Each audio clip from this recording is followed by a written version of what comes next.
آپ نے مجھے بتایا کہ آپ میوزک کو حرام نہیں سمجھتے. نہیں، میں نے یہ نہیں کہا کہ میں میوزک کو حرام نہیں سمجھتا. میں نے اس میں یہ کہا کہ اس میں دو مکتبہ فکر ہیں. میں نعت خوانی میں موسیقی کے استعمال کو برا نہیں سمجھتا. نعت خواہوں سے زیادہ سنگر پیسے لے جاتے ہیں, بڑے بڑے پیسے ملتے ہیں اور بیلیں ملتی ہیں, پتہ نہیں کیا کیا ملتا ہے. کیا کبھی نعت خواہ بھی احساس کمتری کا شکار ہوتے ہیں؟ کہ زندگی میں اللہ رب العزت سے سہولت سے اتنا مانگو جتنا زندگی میں خرچ کر سکو. سوشل میڈیا کو بائی دی وے کیا کیسے دیکھتے ہیں آپ؟ سوشل میڈیا ایک بہت بڑی قوت ہے. اگر آپ اس کی قوت کو سمجھیں اور آپ کے پاس کوئی مقصد ہو, مقصد ہے بغیر مقصد کے وہ عذاب ہے.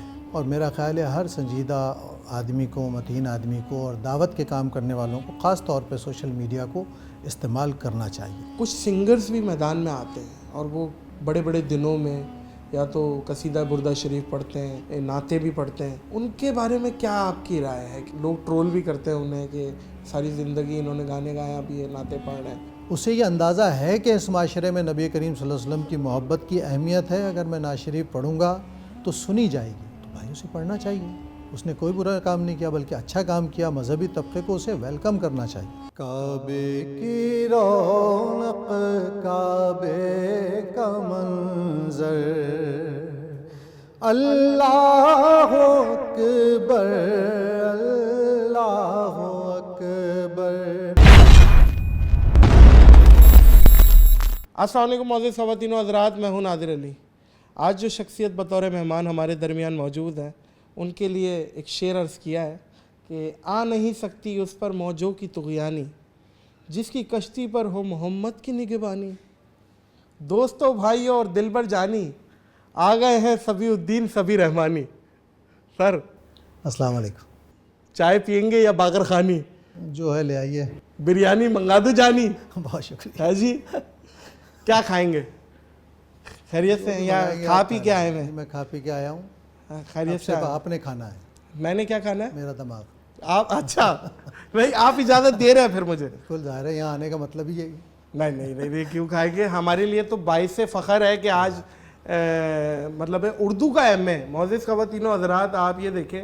اچھا میرا ایک سوال ہے صبی صاحب, یہ اردو کا ایم اے آپ نے کیا ہوا ہے, یہ پنجابی میں بھی ہوتا ہے ایم اے, سرائکی میں بھی, پشتو میں؟ جی, پاکستان میں جتنی زبانیں بولی جاتی ہیں پاکستانی زبانیں, ان سب کا مختلف یونیورسٹیوں میں اپنا اپنا شعبہ ہے. اچھا.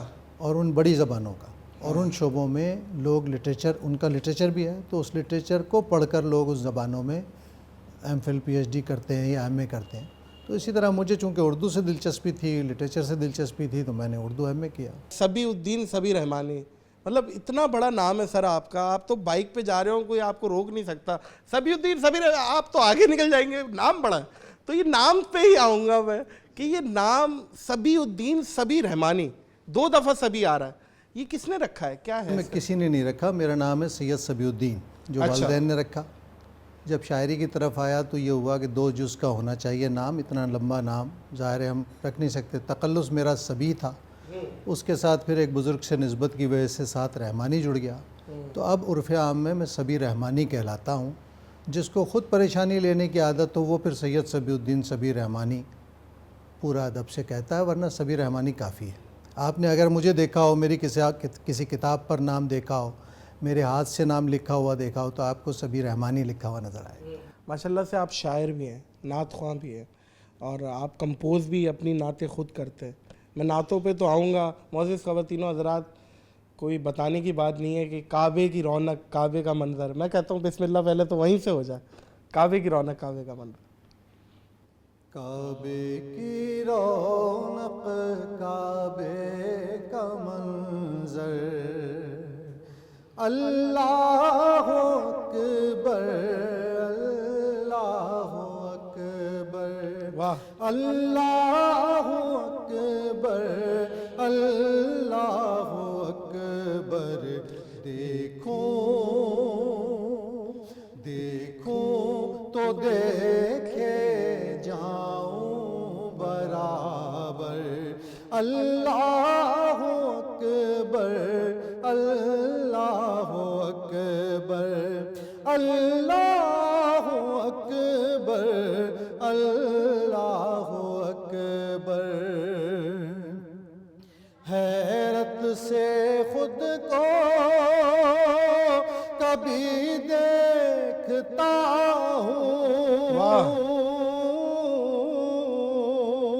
اور دیکھتا ہوں کبھی میں حرم کو، اور دیکھتا ہوں کبھی میں حرم کو، لایا کہاں مجھ کو میرا مقدر، اللہ اکبر اللہ اکبر اللہ اکبر اللہ اکبر۔ سبحان اللہ سبحان اللہ۔ میں اسی پہ اپنا سوال جوڑوں گا، اس کی ذرا بیک گراؤنڈ اسٹوری بتائیے۔ یہ نعت ہمیں پتہ ہے، میں چاہتا ہوں ہمارے ناظرین کو بھی پتہ چلے، یہ نعت آپ نے ڈیورنگ طواف آپ نے یہ لکھی ہے، اور خانہ کعبہ آپ کے سامنے اور مطاف آپ کے سامنے، ساری چیزیں، اور آپ لکھ رہے ہیں۔ کیا مطلب کاغذ قلم ساتھ تھا آپ کے، یا دماغ میں لکھ رہے تھے، کیا سلسلہ تھا؟ شعراء اکثر کوئی کاغذ کا ٹکڑا، کوئی ایک آدھ صفحہ اور قلم اپنی جیب میں رکھتے ہیں، اس لیے کہ شعر کے نزول ہونے کا کوئی وقت نہیں ہوتا، ذہن مرتب ہو جائے، کیفیت ہو۔ آج کل تو بلکہ موبائل بھی ہے، واٹس ایپ پہ آپ ٹھک کر کے سیو کر لیں۔ جی ہاں، کئی طریقے ہیں، لیکن بہرحال ہم لوگوں کے لیے، جیسے ایج گروپ کے ہم لوگ تھے، ہمارے لیے آسان تھا، کیونکہ بار بار لکھنا، کاٹنا، لفظ کا محل تبدیل کرنا تاکہ کیفیت میں اضافہ ہو۔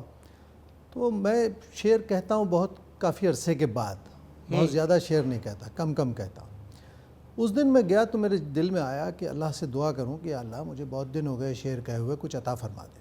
اور یہ تیسرا چکر تھا اور میں ملتزم کے سامنے تھا۔ میں نے دعا کی، مولا مجھے شعر کہے ہوئے بہت دیر ہو گئی، عطا فرما دیجئے کچھ۔ اور طواف شروع کیا، چوتھا چکر، تو یہ مصرع آ گیا، کعبے کی رونق، کعبے کا منظر، اللہ اکبر اللہ اکبر۔ اب اس میں جو اللہ اکبر کی تکرار تھی، اس نے گرپ کر لیا مجھے۔ دوسرا میرے ذہن میں ہمیشہ سے ایک بات رہتی تھی کہ جب ہم جاتے ہیں بیت اللہ کی طرف یا مدینہ مسجد نبوی شریف کی طرف، تو عام آدمی کے جو احساس ہوتا ہے اس کو تازہ کرنا ہماری ذمہ داری ہے شعراء کی۔ اپنا تخلیقی رویہ، اپنا تجربہ، اپنا مشاہدہ بہت اہم بات ہے، لیکن کیفیات سب کی ایک جیسی ہوتی ہیں۔ شاعر اسے محسوس کر کے لکھ لیتا ہے، ظاہر اسے محسوس ضرور کرتا ہے، اس پر روتا ہے، خوش ہوتا ہے، جذبات میں آتا ہے، لیکن اس کا اظہار اس کے لیے مشکل ہوتا ہے۔ اظہار کے لیے وہ کوئی کلام ڈھونڈتا ہے۔ تو میں نے کوشش کی کہ ایک عام آدمی اس مقام پر پہنچ کر کیا کیا محسوس کر سکتا ہے اس کو لکھ لوں، اور وہ پھر سب ہوتا چلا گیا۔ بالکل اس میں، اور سبھی صاحب شاعری میں اتنا اپنے پورے وزن میں شاعری تھی۔ آپ نے صفا مروہ بھی دیکھا، اور دیکھا رواں ایک سروں کا سمندر۔ میں نے کوشش کی کہ پورا اس میں عمرہ آ جائے، طواف آ جائے۔ کعبے کے اوپر سے جاتے نہیں ہیں، کس کو ادب یہ سکھاتے نہیں ہیں، کتنے مؤدب ہیں یہ کبوتر، اللہ اکبر۔ کیا ساری کمپلیٹ شاعری۔ اور اسی طریقے سے آپ کا مشہور و معروف کلام، حضور ایسا کوئی انتظام ہو جائے، سلام کے لیے وہ میرے بالکل ابتدائی کلاموں میں ہے، حضور ایسا کوئی انتظام ہو جائے، اور اسے بھی اللہ نے اپنے کرم سے پذیرا۔ شہرت کی وجہ آپ کا یہ کلام بنا تھا؟ ابتدائی شہرت کا، حضور ایسا کوئی انتظام ہو جائے۔ بعد کے کلام تو بعد میں آئے، لب پر نعت پاک کا نغمہ، خوشاب حرم پاک کی فضاؤں میں تھا۔ ایک ایک کر کے نا میں چاہتا ہوں کہ ایڈ کر دینا، حضور ایسا کوئی انتظام ہو جائے۔ حضور ایسا کوئی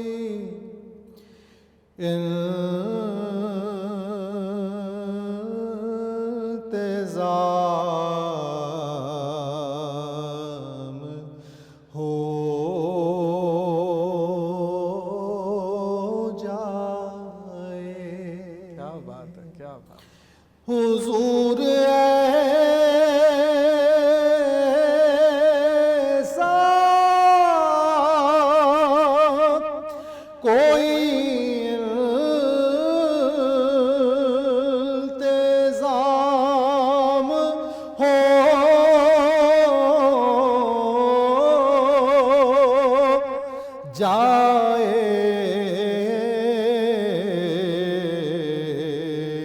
سلام کے لیے حاضر غلام ہو جائے. کیا بات ہے جی، آمین ثم آمین. میں صرف دیکھ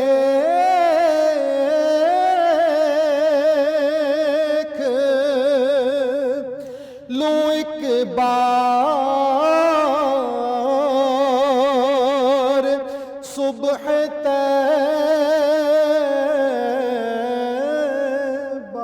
کو. کیا ٹھہراؤ ہے سبھی صاحب، واہ واہ، زندہ باد. میں صرف دیکھ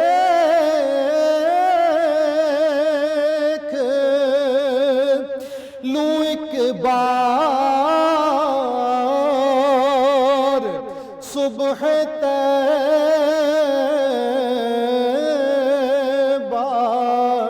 کو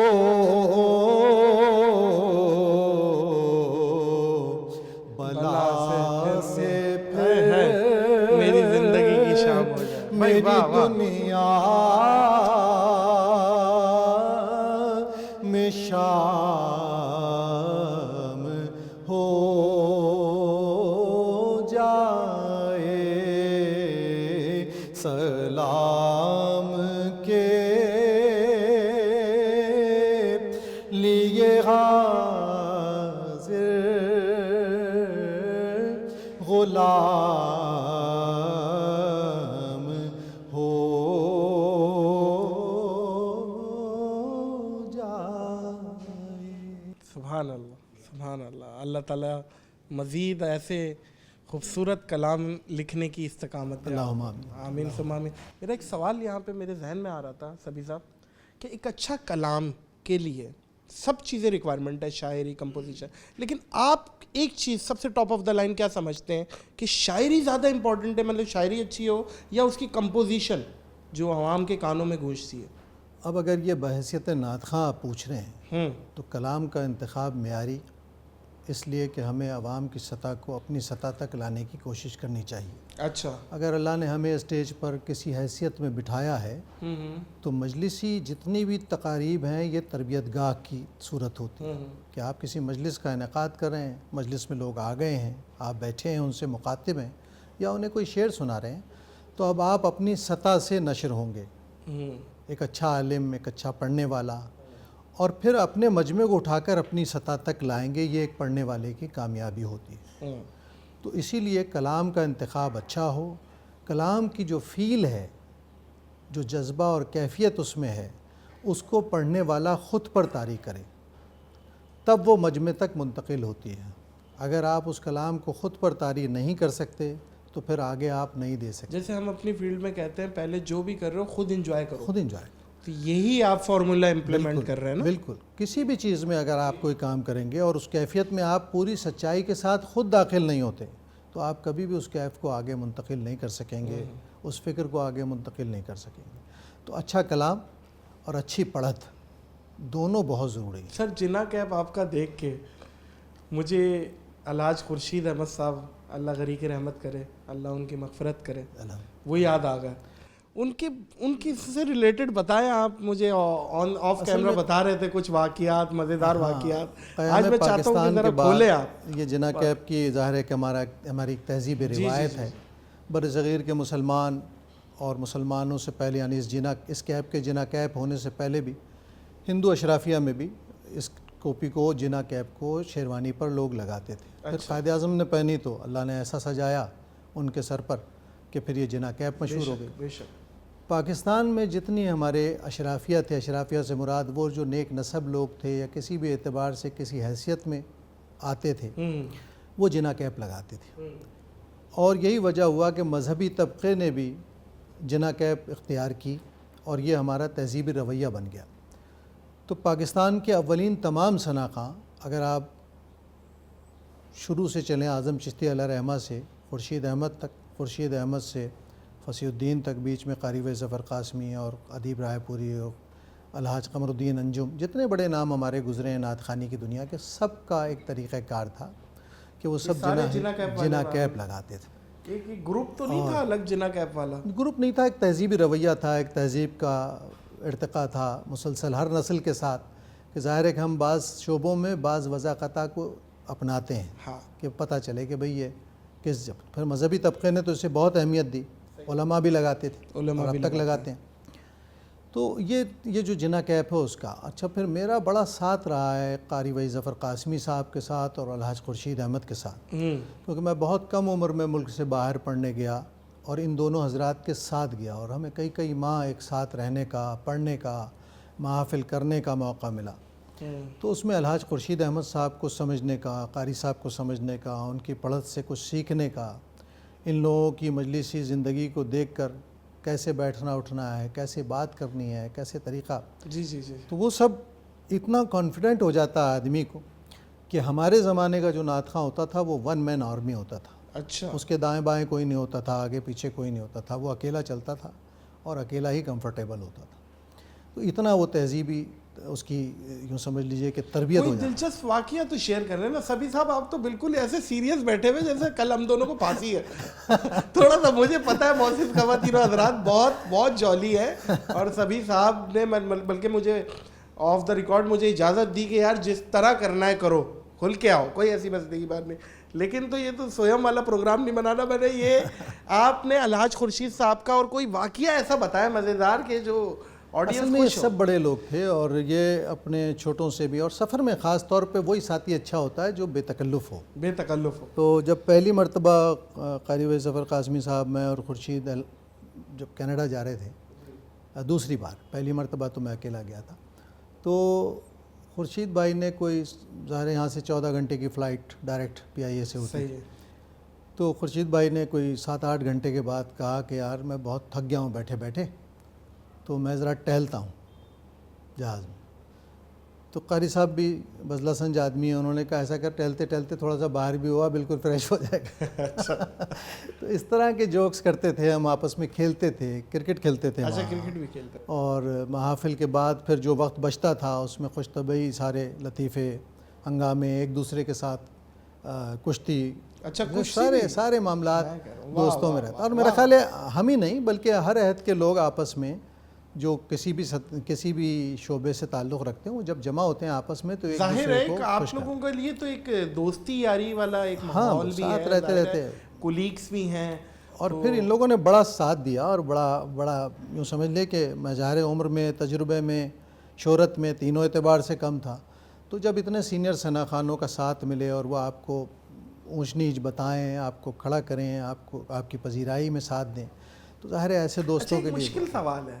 اب دیکھیں ویسے تو الحاج خورشید صاحب، دیکھیں ہر پھول کی اپنی خوشبو ہوتی ہے، لیکن اگر میں آپ سے کروں کہ الحاج خورشید صاحب، قاری وحید ظفر قاسمی، صدیق اسماعیل، ان تینوں میں سے آپ کا فیوریٹ کون سا ہے جس کو آپ میں سمجھتے ہیں کہ گاڑی میں سن رہے ہیں یا کبھی دل کر رہا ہے سن رہے ہیں، وہ کون ہے؟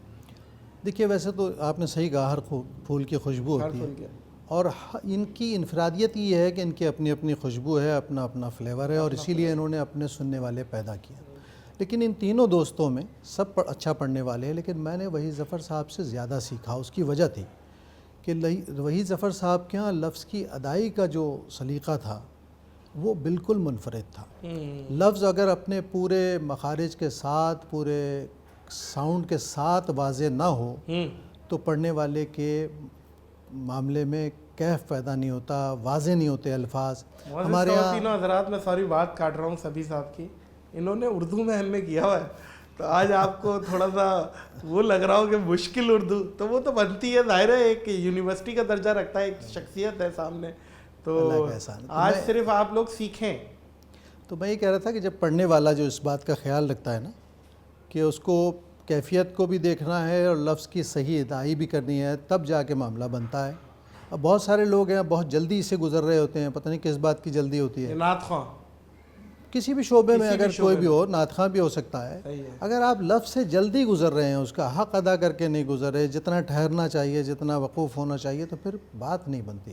اچھا سبھی صاحب، یہ جو ڈف پہ نعتیں ہوتی ہیں اس کے بارے میں آپ کا کیا رائے ہے؟ اور ساتھ ساتھ یہ بھی ایڈ کرتے جائیے، قوالی جو ہوتی ہے اور ڈھول باجے، اور وہ آج کل تو میں نے ڈرمز وغیرہ بھی دیکھ لی ہیں، وہ بھی ایڈ کر دی ہیں اور وہ صوفیت پہ وہ آگے لے جاتے ہیں، تو اس پہ آپ کا کیا پوائنٹ آف ویو ہے وہ بھی بتائیے. دیکھیے مسئلہ یہ ہے کہ ایک ہے مذہبی نقطہ نظر، اس مذہبی نقطہ نظر میں بھی اختلاف رائے ہے، ہمارے بہت سارے بہت ذیل صوفی جو گزرے ہیں انہوں نے موسیقی کی اجازت دی ہے، دی اور ظاہر ہے کہ سماع اس بات کا خود جواز ہے کہ اپنے وقت کے مجتہد علماء نے اس کو نہ صرف اختیار کیا ہے بلکہ سنا ہے، اس لیے کہ دعوت کے کاموں میں کہاں کس چیز کی ضرورت ہے وہ ایک حکمت الگ ہے، اس کا ایک موضوع الگ ہے۔ لیکن یہ کہ دف کو بھی میں جائز سمجھتا ہوں، اس لیے کہ اگر آپ سے بر صغیر کے پس منظر میں رکھ کر دیکھیں گے نا چیزوں کو تو آپ چیز کی حقیقت تک پہنچ نہیں سکیں گے۔ اب ظاہر ہے ساری دنیا میں عرب کلچر میں لوگ موسیقی پر نعت پڑھ رہے ہیں، آرکیسٹرا پہ پڑھ رہے ہیں، اور عربوں کے زمانے سے خود رسول اللہ صلی اللہ علیہ وسلم کے زمانے میں کیا دف نہیں تھی، یا شادی بیاہ میں دف بجا کر گیت نہیں گائے جاتے تھے، یا جنگوں کے موقع پر دف بجا کر جنگی گیت اور ترانے نہیں گائے جاتے تھے۔ طلع البدر علینا، اور وہ یہ تو بہت پھر ساری استقبال کی ایسی بہت ساری روایتیں ہیں، لیکن اس میں علماء کا اختلاف رائے ہے، اور جو جس بات کو فالو کرتا ہے اسے فالو کرنا چاہیے۔ اگر کوئی نہیں کرتا تو اس کے پیچھے بھی نہیں پڑنا چاہیے۔ مطلب میں خود میوزک سے نہیں پڑھتا، لیکن میں میوزک کو نعت میں جائز سمجھتا ہوں۔ جائز سمجھتا ہوں۔ بھئی میں نہیں پڑھتا، یہ میرا مزاج ہے، لیکن اگر میوزک میں کے حوالے سے نعت آئے گی تو اس کی تاثیر بڑھتی ہے اگر سلیقے سے آئے تو۔ میوزک پہ ہی بات ہو رہی ہے، ایک سوال آتا ہے ذہن میں کہ نعت خواہوں سے زیادہ سنگر پیسے لے جاتے ہیں، بڑے بڑے پیسے ملتے ہیں اور بیلیں ملتی ہیں، پتہ نہیں کیا کیا ملتا ہے۔ کیا کبھی نعت خواہ بھی احساس کمتری کا شکار ہوتے ہیں؟ الحمدللہ کبھی نہیں ہوتے۔ اس کی وجہ ہے، اچھا، وجہ یہ ہے کہ زندگی میں پیسے کی کثرت کامیابی نہیں ہے۔ میں سمجھتا ہوں، میرا اپنا جی جی جی، ذہن ہے کہ زندگی میں اللہ رب العزت سے سہولت سے اتنا مانگو جتنا زندگی میں خرچ کر سکو۔ بھائی واہ، ایسی دولت کا کیا فائدہ کہ جو آپ کے پیچھے نہ جانے کس طرح استعمال ہو رہی ہو، پرائے پتر کھائیں۔ اور آپ نہیں پتہ نہیں کیا ہو، واللہ عالم، جواب تو آپ کو دینا ہے۔ تو اتنا کماؤ زندگی میں، اور جب میں اپنی اولاد کو بھی یہی تعلیم کرتا ہوں، میرے بیٹے نے ایک دن آ کے جواب تو آپ نے دینا، یہ بات سمجھائیے گا مجھے۔ اگر میری پیچھے پراپرٹی ایک ارب کی پیچھے چھوڑ کے مرتا کوئی ہوں، بری بات نہیں، ایک بات سنیے گا، نہیں وہ نہیں ہے میرا، اور کوئی اس کو غلط استعمال کرتا ہے تو میں جواب دوں؟ نہیں، آپ پراپرٹی چھوڑ کے کس کے ہاتھ میں گئے؟ جس کے ہاتھ میں گئے اس کی تربیت کر کے گئے، یہ آپ سے پوچھا جائے گا۔ بات یہ ہے کہ آپ کسی بچے کے ہاتھ میں چاقو دے سکتے ہیں؟ صحیح۔ اسی طرح ایک بغیر تربیت کے کسی اولاد کے ہاتھ میں پیسہ دے کر جانا بھی اپنی عاقبت کو خراب کرنے کے مترادف ہے۔ تو اس میں احتیاط کرنی چاہیے۔ ہم 5 نسلوں کا کام کر رہے ہیں، دنیا کے ہر معاملے سے رخصت ہو گئے ہیں۔ میں نے ایک بیلنس زندگی گزاری الحمدللہ۔ اس لیے نہیں کہہ رہا ہوں کہ میں اپنی تعریف کر رہا ہوں، اس لیے کہہ رہا ہوں کہ زندگی کا یہ رویہ بنائیے۔ میں نے ہمیشہ جاب کی، میں telephone bread and operator, butter آپ نے کسی اور کو رکھا؟ ہاں، اس کی وجہ یہ تھی کہ یاد رکھیے کہ مذہبی طبقے کو ہمیشہ اپنا روزگار الگ رکھنا چاہیے اپنے کام سے۔ اس سے اس میں ایک خود اعتمادی پیدا ہوتی ہے۔ سب سے بڑا پرابلم ہی یہاں آتا ہے کہ جب ہم کوئی کام کرتے ہیں مذہب کے حوالے سے اور ہمارا روزگار بھی وہی ہو جاتا ہے، تو وہیں سے پھر فتنہ و فساد پیدا ہوتا ہے، اس میں ہماری انٹینشن بڑھتی ہے۔ تو بہت ساری چیزیں ہیں جو آپ اپنے لیے، اللہ نے آپ کو صلاحیت دی ہے، روزگار دیا، آپ کریں، کوئی کاروبار کر سکتے ہیں، کاروبار کیجئے، جو بھی ہے، لیکن کچھ نہ کچھ کیجئے، صرف اس پر نہ بیٹھے رہیے کہ کچھ ہوگا تو چلے گا۔ کبھی ایسا ہوا ہے سبھی صاحب کہ آپ کو کسی نے بلایا ہو کہ فلاں جگہ پہ پروگرام ہے اور وہاں گئے ہو، پروگرام ہی نہیں ہے، اور وہ کوئی ایسا کچھ ایسی کوئی فنی، کوئی دلچسپ، کوئی یونیک واقعی ہے؟ ایسا تو نہیں ہوتا، لیکن یہ کہ بہت ابتدا میں، اب تو ظاہر ہے کہ اتنی عمر گزر گئی اور لوگ احترام بھی کرتے ہیں، لیکن شروع میں بھی لوگ ہوتے ہیں، ہر فلم میں اس طرح ہوتے تھے کہ وہ کچھ کم کر لیں، کچھ نہ دیں، کوئی خاموشی سے ادھر ادھر ہو جائے۔ ہم بھی صبر شکر کر کے آ جاتے تھے، کیونکہ ہم اس بات پر یوں سمجھ لیجیے بچپن سے یقین ہے کہ جو آپ کو ملا ہے وہ آپ کا نصیب ہے۔ جو ملنا ہے اس کو کوئی لے جا نہیں سکتا، اور جو نہیں ملنا، چاہے وہ کسی خرابی کی وجہ سے نہیں ملنا، وہ آپ کے نصیب میں تھا نہیں۔ تو اللہ کی ذات پر اطمینان رکھیے، وہ آپ کو تنہا نہیں چھوڑے گا۔ اگر کوئی کھا بھی گیا آپ کا تو وہ کہیں اور سے دے دے گا آپ کو۔ یہ بہت سیدھا سا سمپل مسئلہ ہے۔ 93 میں سبھی صاحب آپ کو ایوارڈ بھی ملا، صدارتی لیول کا ایوارڈ ملا، ستارہ امتیاز جسے کہتے ہیں، تو اس کے بارے میں بتائیے کہ وہ سیرت ایوارڈ تھا جو مجھے نعت رنگ پر 2 سال ملا، صدارتی ایوارڈ، اور یہ تو ابھی 4-5 سال پہلے مجھے تمغہ حسن کارکردگی، وہ تمغہ امتیاز ملا، اور مجھے خوشی اس بات کی ہے کہ پہلی مرتبہ نعت خوانی اور لٹریچر دونوں شعبوں میں کسی کو ایوارڈ دیا گیا تو وہ میرا تھا، کیونکہ میرا نعت کے حوالے سے کام الحمدللہ پچھلے 30-35 برس جو ہے 17-18 کتابیں میری الحمدللہ آ گئی ہیں. ہاں ماشاء اللہ. پھر مجھ پر کئی کتابیں لکھی جا چکی ہیں جو اس بات کا ہے کہ اللہ نے اس کو قبول کیا ہے تو اس کی شہرت بھی بڑھی. میں 42 سے زیادہ یونیورسٹیوں کے ساتھ انڈیا اور پاکستان میں افیلیٹڈ ہوں. نعت پر جہاں کہیں بھی کچھ مقالے لکھے جا رہے ہیں کسی یونیورسٹی میں تو وہ پہلے مجھ سے پوچھتے ہیں موضوعات کے بارے میں, اور موضوعات کے بعد پھر اس موضوع پر مطلوبہ مواد کیسے ملے گا, کس کس جگہ کون کون سی چیز چھپی ہوئی ہے, تو وہ گائیڈ بھی میں کرتا ہوں. اور اللہ کے کرم سے اب نعت پر اور حمد پر بہت کام شروع ہو گیا ہے دنیا بھر میں. کچھ ہو جائے صافی صاحب اپنی پسند کی کچھ. کوئی مثل مصطفیٰ کا کبھی تھا نہ ہے نہ ہوگا, کبھی تھا نہ ہے نہ ہوگا, کوئی مثل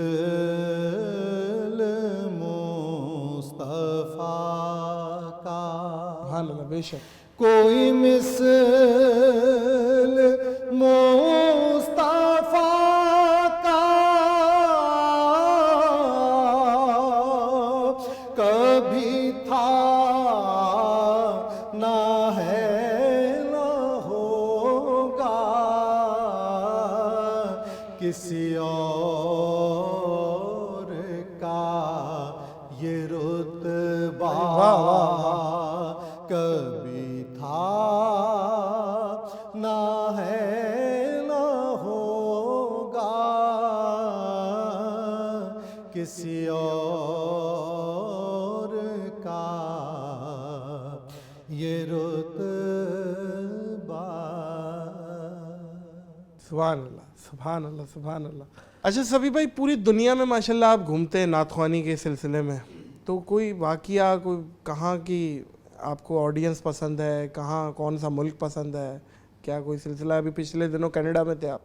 جی اصل میں ہم سفر تو کرتے ہیں جس حوالے سے اور جس نسبت سے, اس لیے تو ہمیں سارا ملک ساری دنیا ہی پسند ہے, اس لیے کہ جہاں بھی جاتے ہیں ذکر وہی ہوتا ہے, ذکر کے سننے والے وہی اسی طرح محبت کرنے والے ہوتے ہیں.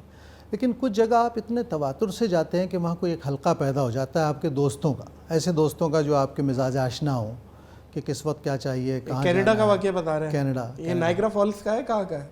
نہیں کئی واقعات ہیں. اب ظاہر ہے میں کوئی میرا خیال ہے 89 سے 98 سے 92 سے جا رہا ہوں کینیڈا, تو اتنا عرصہ ہو گیا, تو ظاہر اتنے لوگ اس زمانے میں وہاں بڑھ گئے ہیں اور بہت سارے واقعات ہیں الحمدللہ. آپ تو قریب بھی ایئرپورٹ کے قریب ہی رہتے ہیں تاکہ زیادہ یہ تو میں بعد میں جب شاہین ایئر میں آیا اس وقت میں یہاں شفٹ ہوا تھا, لیکن جہاں سے بھی رہیں بہرحال ایئرپورٹ سے جانا تو پڑتا ہی گزر کے. بے شک.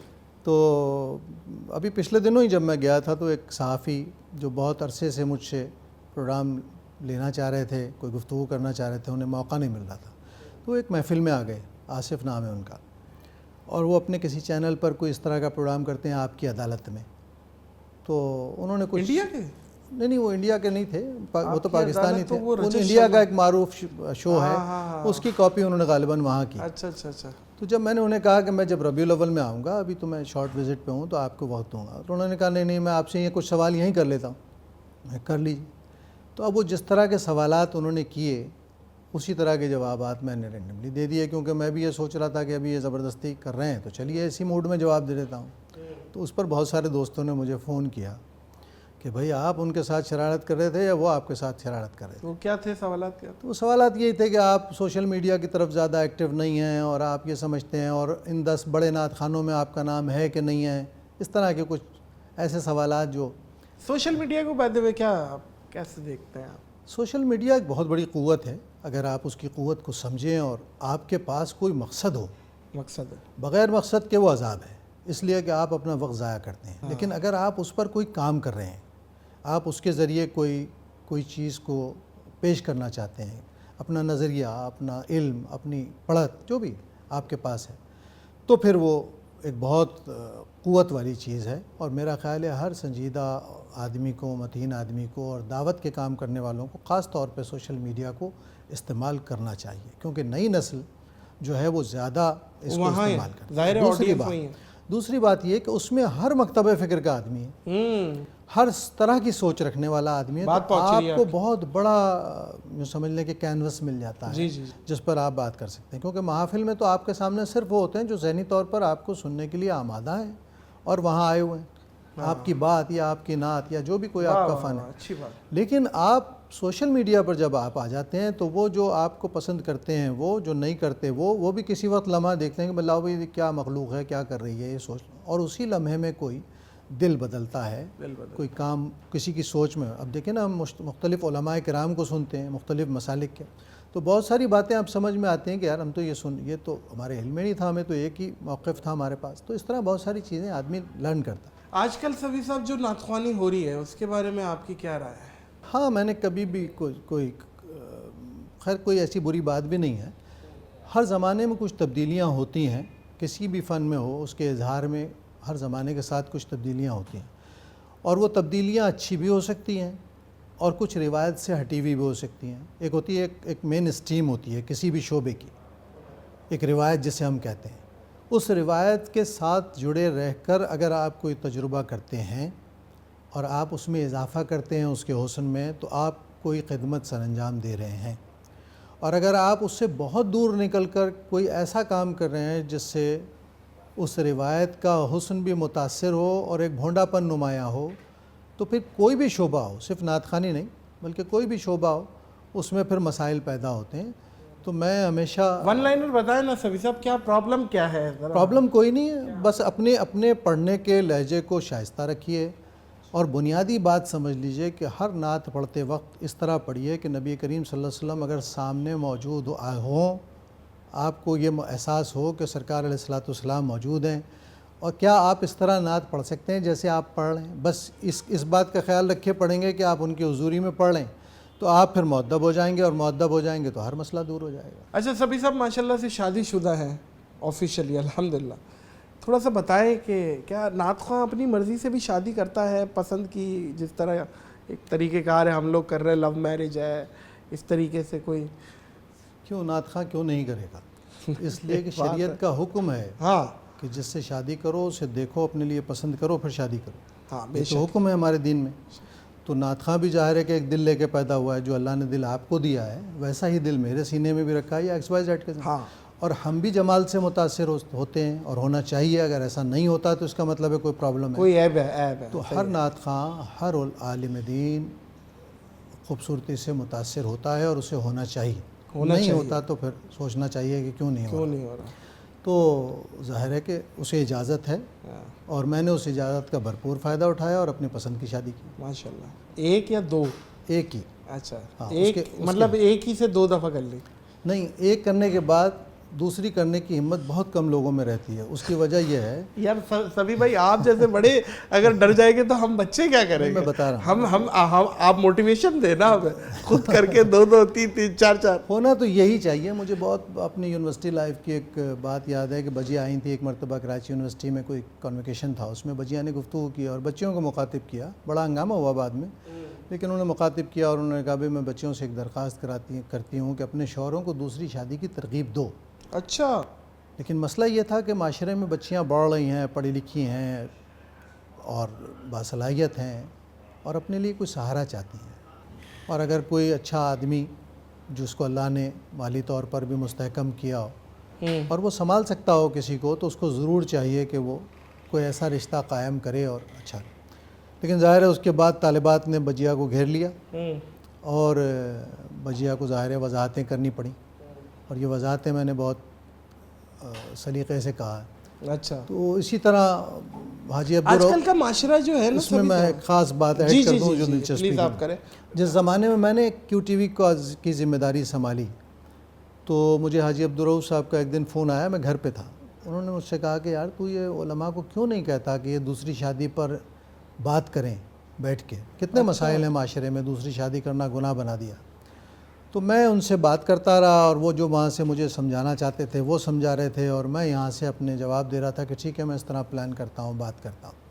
تو جب میں نے فون رکھا اور پیچھے پلٹ کے دیکھا تو بالکل بیگم میری کمر کے پیچھے کھڑی تھیں، اچھا، خاصی غضبناک ہو کر۔ انہوں نے کوئی ہاتھ میں کوئی چیز کہا یہ کیسی نوکری لے لیا آپ نے اور یہ کیسے آپ کے دوسری شادی باس پروموٹ ہیں کروا رہے ہیں جو یہ ایک نیا فساد کھڑا کر رہے ہیں اور یہ ہوگا، تو بہت سارے دباؤ آتے ہیں. تو مطلب یہیں سے میرا سوال بنتا ہے سبھی پہ مطلب ماشاءاللہ بھابھی سے ڈرتے ہیں میرا خیال ہے آپ. بھابھی سے نہیں ڈرتے، شریف آدمی کو ڈرنا چاہیے. بھابھی سے نہیں ڈرتے، اصل میں ہم لوگ اپنی عزت سے ڈرتے ہیں. ہمارا مسئلہ یہ ہے کہ ہم نے عزت جس چیز کو سمجھ لیا ہے وہ یہ ہے کہ ہم دنیا سے جائیں یا دنیا کے سامنے ہوں، کرتے کچھ بھی رہیں، لیکن کوئی یہ نہ کہے کہ یہ ایسے ہیں. ہم سب اپنے آپ سے خوفزدہ ہیں، اور یہی ہمارا مسئلہ ہے بنیادی طور پر. میں مسجد نبوی شریف کے شیخ سعید آدم ایک روضے کے اندر خدام جو صفائی پر مامور ہوتے ہیں اس کے ایک ہیڈ تھے. انہوں نے مجھے ایک دن کہا گھر پر کھانے پہ آئیے، تو میں اپنے ایک دوست کے ساتھ، میمن دوست تھے عارف سلیمان صاحب، ان کے ساتھ گیا. کھانے سے پہلے، ظاہر کھانا لگنے سے پہلے اندر سے آواز آئی کہ بھئی کھانا تیار ہو گیا. ظاہر بیگم نے کہنا ہی تھا کہ منگوا لیں. وہ بہت ضعیف آدمی تھے، کوئی 95 ایج تھی شاید اس وقت ان کی. تو اندر سے ایک 30-32 برس کی عورت کی آواز ذرا کرخت وہ آئی. تو ظاہر ہے ہم لوگوں کو عورت کی آواز کرخت سننا جو ہے بر صغیر کے مسلمانوں کے لیے ذرا بڑا تکلیف دہ ہوتا ہے. تو میرے چہرے پہ ایک رنگ آ کے گزر گیا کہ کس طریقے سے کہا ہے. وہ شیخ نے دیکھ لیا. کھانا شروع ہوا تو انہوں نے مجھ سے پوچھا کہ آپ کے یہاں دوسری شادی کیوں نہیں کرتے؟ تو میں نے کہا ہمارے یہاں ایسے ایک ٹریڈیشنل مسئلہ ہے، کیونکہ ہم رہے ہیں ہندوؤں کے ساتھ ایک معاشرے میں، اور اسے ایک عیاشی کا ذریعہ سمجھا جاتا ہے، اس لیے نہیں کر پاتے ہم لوگ. تو تھوڑی دیر انہوں نے ایسے سر ڈال دیا اور سر اٹھا کے پھر کہنے لگے واللہ رحمانی حرمہ واحد افضل، یعنی ایک عورت بہتر ہے. 95 برس کی عمر میں 2-3 شادیاں کرنے کے بعد انہوں نے مجھے یہ جملہ کہا واللہ رحمانی حرمہ واحد افضل. یعنی ایک مسئلہ یہ بھی ہے کہ کرنا ٹھیک ہے، دوسرا مسئلہ یہ ہے کہ رکھنا بھی آسان نہیں ہے، کیونکہ آدمی کی عمر ویسے ہی کم ہوتی ہے اور اس صورت میں مزید کم ہوتی ہے. سر میں تو ایک جملہ بولتا ہوں، مرد کی عمر اتنی ہوتی ہے جتنی وہ محسوس کرتا ہے. جی ہاں، سمجھ محسوس اگر آپ اچھی کر رہے ہیں تو عمر یہ پچھلے دنوں کوئی مفتی صاحب آپ کے یہاں سے گئے ہوں گے، انہوں نے پڑھا ہوگا. کون پچھلے دنوں کوئی مفتی صاحب آپ کے یہاں سے گئے، انہوں نے کہا ہوگا یہاں سے. اچھا پھر تو اچھی بات ہے، اگر کوئی کرنا چاہتا ہے تو بہت اچھی بات ہے، کیونکہ اس وقت صرف یہ شادی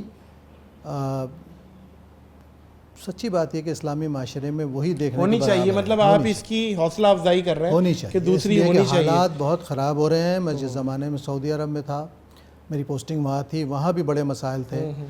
لوگ سعودی بچیوں سے شادی نہیں کرتے تھے، خود سعودیہ کے لڑکے، کیونکہ وہ مسائل تھے. لوگ غصے کے تیز ہوتے ہیں، لڑ جاتے ہیں، شادی ٹھہرتی نہیں، پھر طلاقیں ہو جاتی ہیں، تو اور بڑے مسائل پیدا ہو جاتے ہیں. نہیں مجھے کسی نے یہ بات بتائی تھی کہ یہ ایسا ہی ہے کہ جو شادی کے لائق مرد ہے نا ان کی تعداد حقیقتاً کم ہے، اور شادی شدہ عورت جو ہے شادی کے لائق ہے ان کی زیادہ ہے تعداد کا بھی مسئلہ ہے. تو یہ بیلنس تو ضرور کرنا ہے. اچھا سبھی صاحب کھانے پہ تو آئیں، ذرا فوڈ لور ہے، کوئی نہاری پائے، کوئی بریانی میں نلی بریانی، کون کیا چیز کوئی ہے، کوئی کھانے آنے کا بھی پروگرام یا کیا سلسلہ؟ نہیں، کھانے کا شوق تو ظاہر ہے کہ مجھے ہے، فوڈی ہے بالکل، اور دعوتوں پر کھانا، اور ظاہر ہے اس کا موقع بھی ملتا ہے مجھے. اور میں دنیا بھر میں جہاں بھی کہیں جاتا ہوں تو کوشش کرتا ہوں کہ کوئی نئی ڈش اگر کوئی بتا رہا ہے تو وہ ضرور ٹرائی کروں. اچھا آپ باہر کی کھا لیتے ہیں، مطلب دیسی فوڈ ٹپیکل دیسی فوڈ ہی نہیں تو اپنا ہے نا، لیکن بہت سارا ایسا ہے کہ جو حلال ہے لیکن دوسرے معاشروں کا ہے. ہاں جیسے مسجد نبوی شریف کی آپ کو بتایا، جو خدام میں سے ایک روضے کے خدام، انہوں نے مجھ سے پوچھا کہ میرے گھر دعوت ہے تو کیا کھاؤ گے؟ تو وہ حبشہ کے تھے. تو میں نے ان سے کہا کہ آپ اپنا حبشہ کا جو بھی ٹریڈیشنل کھانا ہے کیا بنوایا انہوں نے؟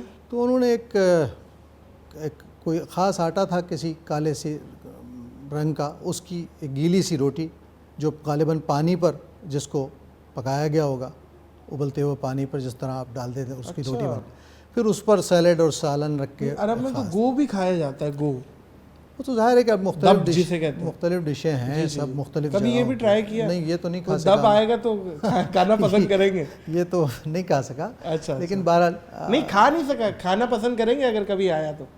آپ نے کہا کہ میں کھا لیتا ہوں، ہر طرح کی ڈش ٹرائی کوشش کرتا ہوں کہ ٹرائی کروں اگر حلال ہے تو. سی فوڈ میں بھی کھا لیتے ہیں؟ سی فوڈ، یہ لابسٹر وغیرہ یہ چیز ہے. تو پھر میرا خیال ہے انتظام کیا جائے، یہ پیچھے بنگالی پڑا ہے جہاں کے کوئی لابسٹر وغیرہ پکڑا جائے. انتظام کیا نہیں ابھی تک. ہیں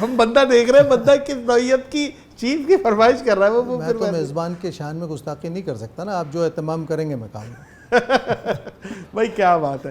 مشہور و معروف نعت خواں جو آپ کو پسند ہو, جو عوامی مجھے سطح سارے پہ نعت خواں پسند ہیں. ایک بتائیں نا سبھی صاحب, یہ بہت ہی سیدھا سیدھا آپ کر رہے ہیں, کوئی برا, ایک تو بتائیں کہ جو آپ کا فیوریٹ نعت خواں ہے. میرا خیال ہے مجھے سعید ہاشمی صاحب زیادہ پسند سعید ہاشمی صاحب, وہ الحاج سعید ہاشمی, ان کا ایک وہ کلام ہے اس نا, کی وجہ ہے. وہ بتا دیں جن کو یاد نہ ہو ہلکا سا, وہ جو ان کا مشہور و معروف اگر کوئی اپنا بھلا چاہتا ہے, اگر کوئی اپنا بھلا اسے چاہتا ہے چاہے جس کو خدا چاہے. اسے چاہیے جس کو. سعید بھائی بہت سادے آدمی تھے, بڑا عروج, بڑا شہرت دیکھی انہوں نے, اور موسیقی کے بڑے ماہر آدمی تھے. اچھا, لیکن یہ وہ باکمال لوگ تھے جو موسیقی پر کامل دسترس رکھنے کے بعد بھی نعت خوانی میں موسیقی کا صرف ٹچ لگاتے تھے ہلکا سا. یعنی وہ نعت خوانی کی سنجیدگی کو, طہارت کو اتنا ہی سجانے کی کوشش کرتے تھے جتنی ضرورت ہے. غیر ضروری کی گائکی, غیر ضروری الاپیں, غیر ضروری گراریاں, یہ ان کے ہاں کہیں بھی نہیں تھیں.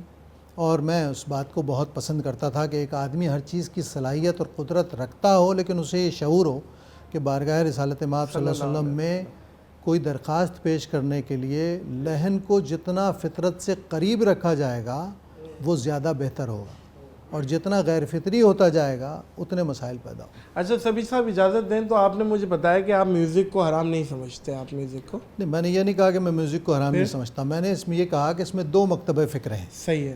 آپ میں نعت خوانی میں موسیقی کے استعمال کو برا نہیں سمجھتا. صحیح ہے. تو حرام موسیقی حلال بھی کا بات فتویٰ تو دے گا کوئی مفتی, صحیح ہے, ٹھیک ہے, ٹھیک ہے نا. میں تو یہ سمجھوں گا, میں آپ سمجھتے ہیں اپنے وجدان کے مطابق میں اسے برا نہیں سمجھتا, اس لیے کہ میں اپنے گھر میں سما کی محفل کراتا ہوں. میرا اگر جی چاہے کچھ سننے کا تو میں اپنے کسی قوال دوست کو بلاتا ہوں اور اس کے بعد. اچھا, تو میرا سوال سر یہی تھا کہ کبھی نظر پڑی مہدی حسن کو بھی سن لیا, کبھی میڈم نور جہاں, کیوں نہیں, کبھی سب کو سنتے ہیں. کوئی اور قوال, کوئی صابری دیکھیے برادر. اچھی آواز, میں کہتا ہوں اچھی آواز جو ہے وہ قدرت کی صنائی کا, قدرت کی خوبصورتی کا اظہار ہے. آواز بھی تو اللہ رب العزت نے دی ہے نا. بے شک. مہدی حسن کے بارے میں کچھ بولے نا, بتائیے. مہدی حسن صاحب بہت اچھے فنکار تھے, بہت بڑے فنکار تھے. جتنی ریاضت انہوں نے اپنے فن کو نکھارنے میں کی اور جیسا جیسا وہ پڑھ کے گئے, وہ تو میرا خیال ہے یہ تو وہ لوگ ہیں جن کو صدیوں لوگ سنیں گے اور سیکھیں گے کہ پڑھتے کیسے ہیں, پڑھت کس چیز سے سجتی ہے. یہ تو وہ لوگ ہیں. کوئی بھی گانے والا, بر صغیر, پاک و ہند کا ہو, باہر کا ہو, دنیا کا ہو کہیں, اور اگر کوئی اچھا نعت پڑھنے والا موسیقی کا ذوق نہیں رکھتا تو پھر وہ نعت پڑھ بھی نہیں سکتا. اگر کوئی اچھا قاری, اس کو سر کی سمجھ نہیں ہے, یہ سارے آہنگ موسیقی کے ہیں, قرآن کے جتنے لحن ہیں یہ سب کہیں نہ کہیں جا کر کسی نہ کسی. ایک دن علامہ خالد محمود صاحب شاعر تھے ہمارے یہاں بہت بڑے, وہ میرے گھر پر آیا اور انہوں نے مختلف لحن میں مجھے سنایا کہ دیکھو یہ فلاں راگ میں ہے, فلاں راگ میں, فلاں راگ میں.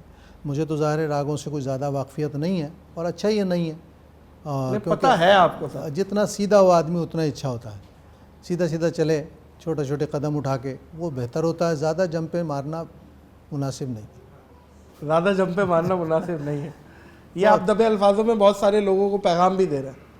نہیں, پیغام تو ظاہر ہے کہ ایک آدمی اس منزل پر, عمر کی اس منزل پر آنے کے بعد نا جنرلی ایک بات کرتا ہے. آپ اسے کسی کے پر منطبق کرنا چاہتے ہیں, کسی پر رکھنا چاہتے ہیں, تو یہ آپ کا مسئلہ ہے. میں تو یہ کہہ رہا ہوں کہ یاد رکھیے یہ وہ راستہ ہے نعت خوانی کا کہ جو ہمیں منزل تک پہنچاتا ہے. یہ راستہ منزل نہیں ہے, منزل تک پہنچنا ہے جو خدا کی رضا ہے, خدا کے حبیب کی رضا ہے. اچھا, اب اس راستے پر چلنے کے آداب کیا ہیں کہ آپ گداز, انکسار, متانت, شرافت, ہمدردی, دلجوئی کے ساتھ آراستہ ہو کے چلیں گے. ہر آدمی کو اپنے سے چھوٹا سمجھنے کے بجائے بڑا سمجھیں گے تو آپ بھرتے چلے جائیں گے اس ساز و سامان سے جو آپ کو منزل پر کام آنا ہے, جس کی بنیاد پر آپ منزل پہ کامیاب ہوں گے. تو اگر یہیں سے کوئی آدمی اچھلتا کودتا تھوڑا سا بھرا ہے اور وہ ناشتہ گاتا, یہ جو بڑے مشہور و معروف شاعر گزرے ہیں, غالب ہو گئے, انہوں نے بھی نعتیہ شاعری. جی, غالب کے ہاں, غالب کے کلام میں, غالب کا کلام ہی مختصر ہے پہلے تو. اچھا. لیکن غالب کی ایک پوری مثنوی ہے ابر گوہر بار, جو انہوں نے نعت پر کہی ہے. ان کا معراج, حضور کا معراج کا تصور اس میں ہے, اور پھر فارسی میں ایک مکمل نعت ہے. لیکن اس کے علاوہ غالب کی غزلوں میں بے شمار نعتیہ اشعار ملتے ہیں. اور اس پر بہت سارا کام ہوا. میری ایک کتاب ہے، اس کے 2 ایڈیشن چھپ چکے ہیں، غالب اور ثنائے خواجہ. تو اس میں ہم نے بہت ساری چیزوں کا ڈسکس کیا ہے اور بہت سارے پہلوؤں کو نکال کے دکھایا کہ دیکھیے یہ اگر نعت نہیں ہے تو پھر کچھ بھی نہیں ہو سکتا. تو ہر بڑے شاعر کے ہاں نعت کا کہیں نہ کہیں کوئی نہ کوئی رنگ موجود ہے. شاعری آپ کو کیا لگتا ہے سبھی صاحب، انڈیا میں بھی بہت اچھی شاعری، بہت اچھے شاعری ادائیگی ان کی بہت اچھی ہے. جیسے میں نام لیتا چلوں، راحت اندوری صاحب، ٹھیک ہے، منور رانا صاحب، ٹھیک ہے. اور آج کل کے دور کے شاعروں کے حساب سے آپ کا فیوریٹ کون سا شاعر ہے؟ راحت اندوری کو کیسا سمجھتے ہیں؟ دیکھیے یہ اس میں کوئی شک نہیں کہ سب اچھے شاعر ہیں، لیکن کچھ شاعر ہوتے ہیں جو کاغذ پر زندہ ہوتے ہیں، کچھ شاعر ہوتے ہیں جو مشاعروں میں زندہ ہوتے ہیں، جو عوام سے مکالمے کرنے کا فن جانتے ہیں. آپ نے راحت اندوری کے پڑھنے کا اسٹائل دیکھا ہے نا، یہ پڑھت کا اسٹائل مکالمے کا اسٹائل ہے. اچھا. جو عوام کی توجہ کو جذب کر لیتا ہے. میں نے خود انڈیا میں کئی محافل پڑھی ہیں، مجھے اندازہ ہے کہ وہاں شعر کی سماعت کی تربیت ہے. اور شعر اگر آپ ان کو پرفارمنگ آرٹ کے ساتھ دکھائیں گے نا، باڈی لینگویج کے ساتھ ادا کر کے بھی دکھائیں گے کہ ایک طرف شعر خود ادا ہو رہا ہو، دوسری طرف شعر پڑھنے والا بھی اس کو اپنے لب و لہجے سے اپنے باڈی لینگویج سے بتا رہا ہو، تو عام آدمی جو شعر سننے آیا ہے وہ ہر وقت شعر کے مفاہیم تک نہیں پہنچتا، وہ شاعر کو بھی دیکھتا ہے کہ شاعر کیا کر رہا ہے. اسی طرح ہر شعبے میں ہمارے یہاں بھی بعض لوگ جو اپنے وجود پر طاری کر کے پڑھتے ہیں وہ متاثر کرتے ہیں نا چیزوں، محفل پر ایک کیفیت بنتی ہے، بہت اچھی بات. تو شاعری بھی ایسے ہی ہے، ہر جگہ اچھے شاعر ہیں، لیکن بہت سارے شعراء ہیں جو مجمع میں آپ کو ناکام نظر آئیں گے لیکن ان کا شعر کاغذ پر ہمیشہ زندہ رہتا ہے. اچھا سبھی صاحب، مجھے ایک بات بتائیے، آپ لوگ تو نعت خوانی کرتے ہیں ماشاءاللہ، بے شک کرنی بھی چاہیے. کچھ سنگرز بھی میدان میں آتے ہیں اور وہ بڑے بڑے دنوں میں یا تو قصیدہ بردہ شریف پڑھتے ہیں یا دوسری نعتیں بھی پڑھتے ہیں. ان کے بارے میں کیا آپ کی رائے ہے؟ کہ اکثر لوگ ٹرول بھی کرتے ہیں انہیں کہ ساری زندگی انہوں نے گانے گائے، اب یہ نعتیں پڑھ رہے ہیں. تو آپ کیسے دیکھتے ہیں؟ میں جس زمانے میں QTV میں تھا نا اور ذمہ داریاں تھیں میرے پاس، میں نے کوشش کر کے اس زمانے میں بعض اچھے گانے والوں سے ان کے البم کروائے، نعت کے. اچھا. اور اس کی وجہ یہ تھی کہ مجھے پتا تھا کہ فین فالوئنگ ہے ہر آدمی کی، ہمیں اپنا پیغام پہنچانا ہے، میڈیم کوئی بھی ہو، رسول اللہ صلی اللہ علیہ وسلم کی محبت پہنچانی ہے. ایک آدمی جو مجھے یا XYZ کو نہیں سنتا، نعت خواہ کو نہیں سننا چاہتا، اس کو پتہ ہی نہیں ہم کون ہیں، اس کا شعبہ ہی گائکی کا ہے، وہ نور جہاں سے لے کر نیچے تک ہر آدمی کو جانتا ہے. اگر اسے نعت شریف ملے گی وہاں، جیسے دیکھیے نا آج بھی رفیع کی بھی نعت ہے، لتا کی بھی نعت ہے، اور بڑے گانے سب کی نعتیں ہیں موجود. کیوں ہیں؟ اس لیے کہ وہ یہ سب جانتے تھے کہ اس کی عوام الناس میں مقبولیت ہے. نور جہاں نے تو سعید ہاشمی کے ساتھ پورا ایک کیسٹ کیا تھا، اچھا، EMI سے. اچھا. اور وہ کیسٹ بڑا مقبول ہوا تھا اپنے زمانے میں. یہ الگ بات ہے کہ مذہبی طبقے نے سعید بھائی کو بڑا اس کے بعد مطلب رگڑا دیا.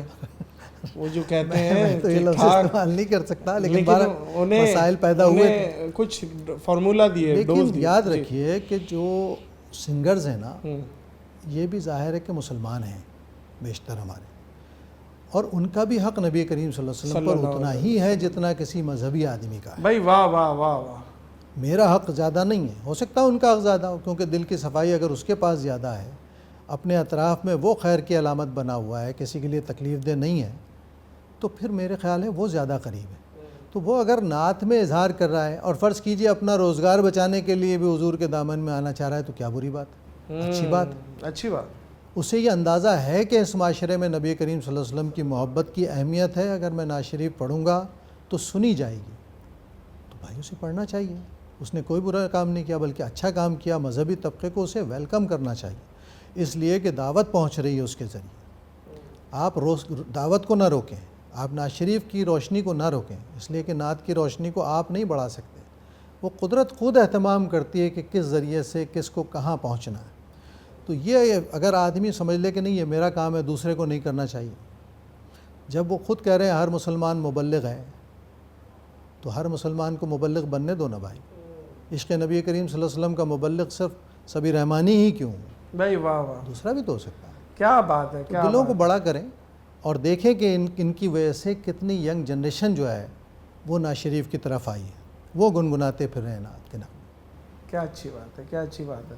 معزز خواتین و حضرات، دل تو نہیں کر رہا، لیکن ظاہر ہے ہر چیز کی ایک ایکسپائری ڈیٹ ہوتی ہے، تو ہاں اللہ خیر کرے، سبھی صاحب کی ایکسپائری ڈیٹ نہیں نہ میری، ہمارے پروگرام کی ایکسپائری ڈیٹ آپ سمجھ لیں کہ آ گئی ہے۔